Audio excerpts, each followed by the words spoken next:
哎，你说这外国爸爸会带孩子不？这不最近我回国了吗？很多人问我，彩玲这外国爹带孩子你能放心吗？咱说实话啊，我这大胖媳妇作为一个胖子，她不是个好胖子，但是作为一个媳妇儿，她是个好媳妇儿。作为孩子爹呢，我对他的爹格很知足。但是从养孩子的观念上呢，俺俩还是有这个中西家长育儿观上边的差异的。比如说啥呢？比如说他从来不会给孩子盖被。你是不是想说当爸的心都粗？哎，我刚开始也这么想的。后来去加拿大，发现我婆婆也这样。再后来，我发现我身边所有的父母，就我自己晚上起来给孩子盖被。有一次我去婆婆家嘛，我婆婆让孩子跟她一屋住。早上起来我上楼去看，她自己搁那夸夸给自己美甲呢，那家差点窜出火星子那家伙。孩子亮个小白肚，被全踹下去了。我就赶紧给盖上，我说这么睡肯定得感冒啊。我婆婆呢非常不解，跟我说她如果冷她自己会处理的。我当时就有点想扇她，你知道不？我寻思孩子不到2岁，你咋不说他如果冷他应该自己给自己织条毛裤腿呢？但是我跟我身边任何一个外国人吐槽这个事儿的时候，他们的一致诊断结果都是我有焦虑症。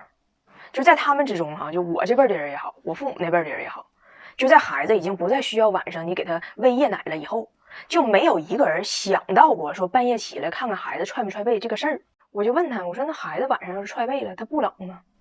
他们的回答统一的逻辑是这样的：不喊的健身男，那就是你不够猛；不喝的老丈人，那就是你不会捧；不见的嘟嘟唇，那就是你不会整；不醒的踹被娃，那就是他不够冷。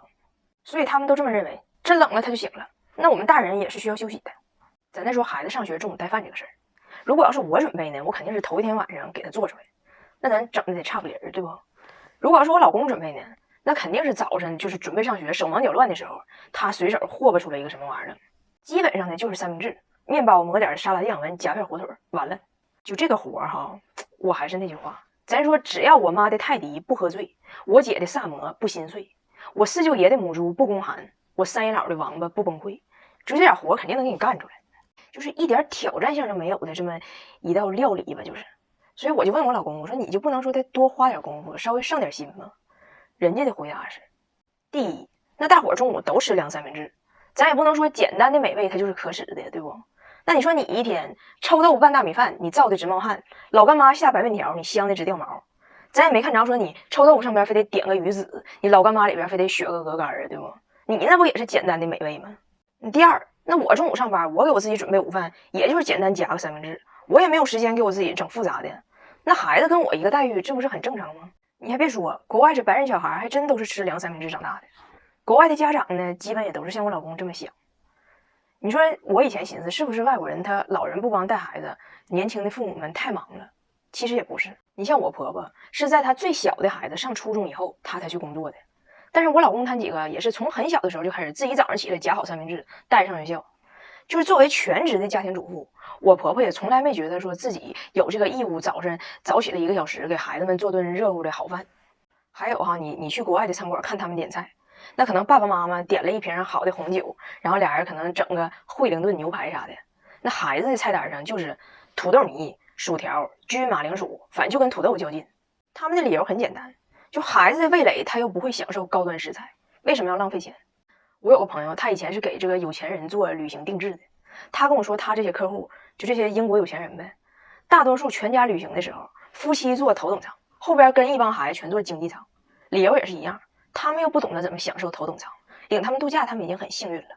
完经济舱呢也有这种情况的，就孩子小嘛，没有座嘛，父母在座上那俩睡的四仰八叉的，给孩子放地上了，在地上睡。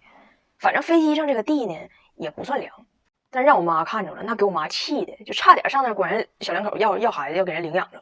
我呢先来试试水，看看这个话题你爱不爱听。你要是爱听呢，我就再跟你深度唠扯唠扯我婆婆他家更极端的育儿观。哎，对了，忘告你了，我隔离结束了，我出来了。哎，这屋什么味儿啊？自由。今天我们就好好聊一聊我家这个外国人回国以后发生了哪些深刻又微妙的变化。再有12根，15根，再有15根，开始。起锅烧油，中少许姜，少许，扒拉扒拉，放肉芽，酱油少许，手上手，巴拉巴拉巴拉巴拉巴拉巴拉巴拉巴拉，炒至端上。得炒几分钟啊？不知道，凭感觉，凭感觉。你咋的了？你咋的了？脑炎子死了疼，我的牙滋儿滋儿疼，我的肚子里劲儿疼，我这脖杆子眼眼儿的疼。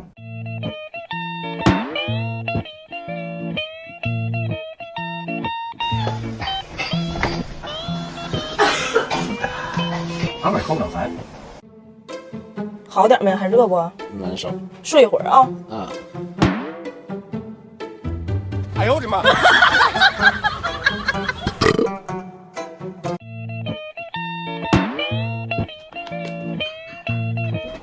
给我点。不给。你吃你的，我吃我的。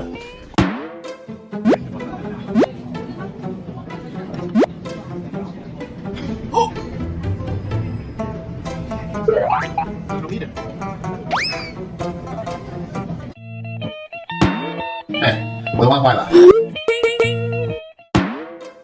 喂，我有安卓宽带。你等着，你都不用出屋，下午人就来。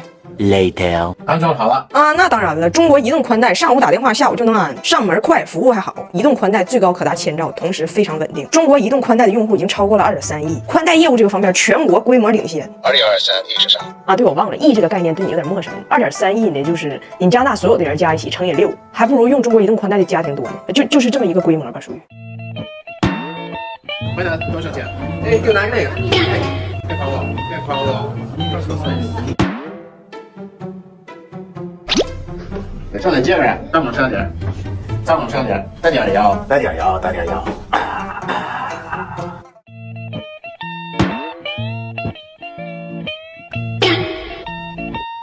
哎呦我的妈！进，里边是，别客气，我就坐这儿，我就坐这儿，这边，哎，别客气，我就坐这儿，我就坐这儿，我就坐这儿。这边。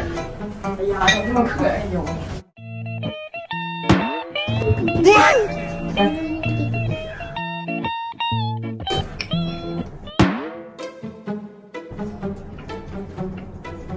热的，吃。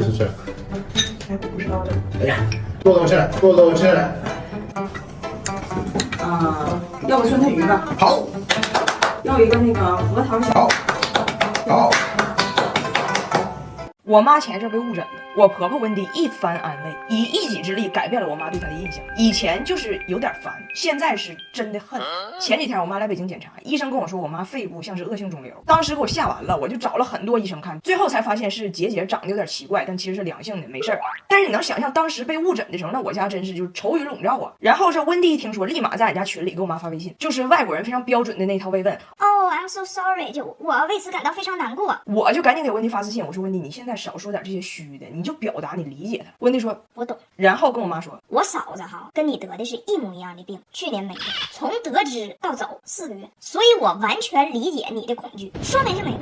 我赶紧给温迪发私信，我说温迪，你看你能撤回不？如果不能的话，你能不能不说你嫂子跟我妈一样的地方，你强调一下你嫂子跟我妈不一样的地方，我求你了。然后我看群里温迪立马补一句，但是我嫂子是一个墨西哥人，就是温迪他也不是不关心你，但是他完全没有说吉利话，别说忌讳词这种概念。所以对于他们，就你要是跟他生气吧，那结局只有是你跟他们生气。我知道他这个特点，因为当年我结婚的时候，他就一定要把他的婚纱邮过来让我穿，跟我说的是你一定要用我的婚纱，这个婚纱我妈穿过，然后离婚了，二婚时候还穿的它，然后又离婚了，然后给了我试了很多次，马上结婚了，未婚夫跑了，我就给我妹妹穿过一次，但是到那为止，这个婚纱就再没被人穿过。我说因为你妹妹又买一个婚纱，温迪说不是，因为我妹妹去世了。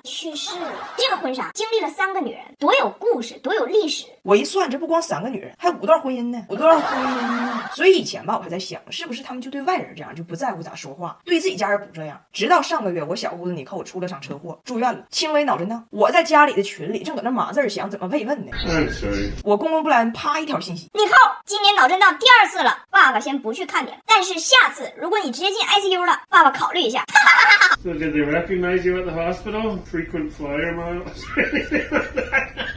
给我镇住了。我要问大胖媳妇，我说你们的慰问方式就一直是这种诅咒型的吗？他说那你们碰着住院的，你们说啥呀？这时候你说啥也不对。我说我们直接往枕头底下塞钱。大胖媳妇说那还是不要了，他开车1年出好几回事儿，那那咱家这2年出入挺平安的，你这种事儿跟他们可卷不起。哎，你还真别说，我开车这2年还真进步了。刚学车时候我也不会停车，但现在有蔚来 ES6了，自动泊车就是轻松搞定，而且 Naomi 还支持语音互动，播放喜欢的音乐，座椅按摩、加热，一切都不在话下。我觉得你扣再来可以整一辆，这2天它可以选颜色。不光我妈，我爸也深受其害。前2天我爸我还有大胖媳妇一起坐飞机从沈阳回北京，中途有一段就特别颠簸，颠的我都要吐了。然后我爸就非常紧张，手握着把手，人非常焦灼。大胖媳妇贱了吧唧，啪打我爸一下。昨天晚上我说加盘小龙虾，你说嫌贵，现在你后悔不？我爸根本不听他说话，还是非常害怕，自己捣鼓。你说飞机上这降落伞都好使不？万一我这个不好使？大胖媳妇一把把我爸抱住了。没事，爸爸，用我的伞，我抱着你一起飞。哎，但是我不敢保证啊，落地的时候要是你先落地，我可能会把你压死，